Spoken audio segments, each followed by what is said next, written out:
United States throughout the areas we now think of as the American Southwest.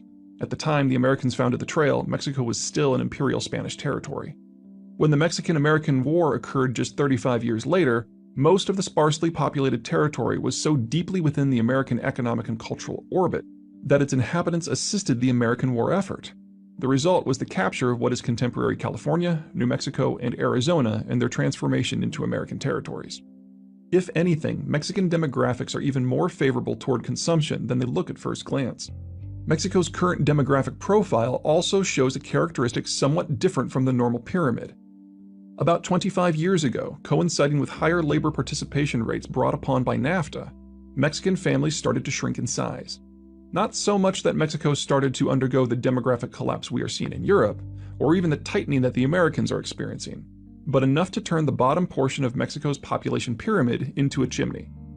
Population chimneys certainly pose long-term challenges, as they will in time lead to smaller and much older populations. But even if the rate of decline in Mexican birth rates continues unabated for another 3 decades, this will not be a financial problem for the Mexicans until 2050. Until then, the country has an ever larger proportion of its population in the critical 20 to 39-year-old age group. That's the people who are most likely to move around Mexico in order to secure work, who are most likely to attract foreign investment to generate exports for the American market, who are most likely to attract foreign investment seeking to satisfy the local market, and the cohort who are most likely to consume and so generate local growth. The mere existence of this group is sure to generate strong, sustained consumption and foreign direct investment-led growth across Mexico. The clipping of the pyramid's base, which means that Mexico has fewer children than in years past, has one other impact.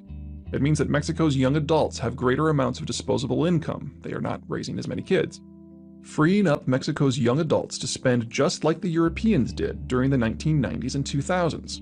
However, since the inward investment reaching Mexico is foreign-directed and pouring into infrastructure and industrial plant rather than simple credit, the Mexicans will walk out on the other side of this process being richer and not being in debt, rather than simply feeling richer and being in debt like the Southern Europeans.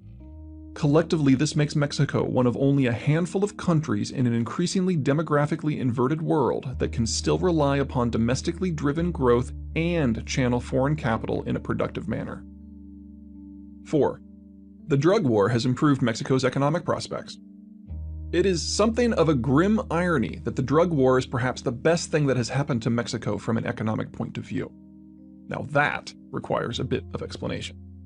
Bear in mind that it is the differential between Mexican and American labor costs that provides Mexico with economic opportunities that its geography would otherwise deny it. That differential is the Mexican economy's lifeblood. Nothing pushes down Mexican labor costs, increasing the differential, like a drug war raging throughout the country. In fact, the more violent the war, the lower Mexican labor costs, and so the greater the Mexican-American differential and the more attractive Mexico becomes to foreign direct investment seeking an advantage in the American market.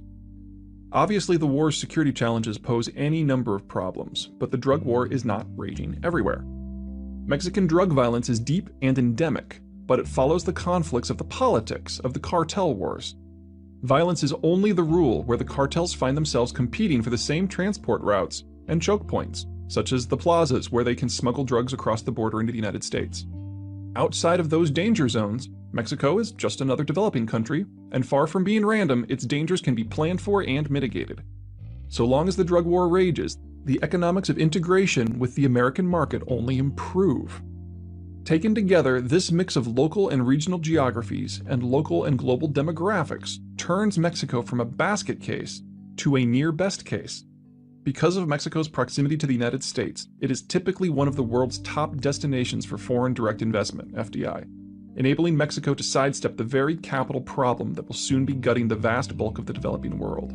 Put together, Mexico is poised to be the fastest growing economy in the world for the next generation. Portfolio investors, in contrast, find Mexico a frustrating, frightening, and even outright disgusting place to operate, because the oligarchs' territoriality persists in the financial space. Oligarchs control their own banks, which finance their own projects in the regions they control. If they should find themselves willing to reach out for extra capital, they are far more likely to attempt to partner with a foreigner who would then be beholden to their political, economic, social, labor, and land connections, than they would be to seek a loan from an institution run by another oligarch. As such, Mexico's stock markets are woefully underdeveloped, and in part because of the country's sharp left-right divide, overregulated. Barring changes that to date the Mexican system has proven unable to contemplate, much less initiate, the future of foreign involvement in Mexico will be the same as the past. Direct investments in physical plant, infrastructure, and labor, and very little involvement in Mexican stock markets, bond markets, or banks. The nature of the border. Americans think of the border with Mexico as wild, untamed, lawless, a drug-ridden, post-apocalyptic wasteland. Considering the inability of the Mexican government to patrol, much less control, its borderland, there is some truth to the American concerns. But that image of the border ignores the depth of the economic and cultural relationship between the two countries. Even before one considers that Mexico is about to experience economic breakout, Mexico's proximity to the United States has not only landed it with the status of one of the world's major economies, but is about to make it America's greatest ever economic partner. Consider the following. As of 2014, the United States exports to Mexico over 2 billion cubic feet of natural gas and nearly 1 million BPD of refined fuels, while Mexico ships 1 million BPD of crude north. By 2020, American shipments of natural gas will at least quadruple, making it the largest bilateral energy relationship in human history. As of 2013, some $510 billion in goods were exchanged across the border, making Mexico the Americans' third largest trading partner, second largest with services included. Bilateral trade will likely increase to $650 billion by 2020, making it rival US-Canada trade for the largest bilateral economic relationship in human history. As of 2014, some 350 million legal border crossings were made. This already makes the border the most crossed border in human history before considering illegal crossings.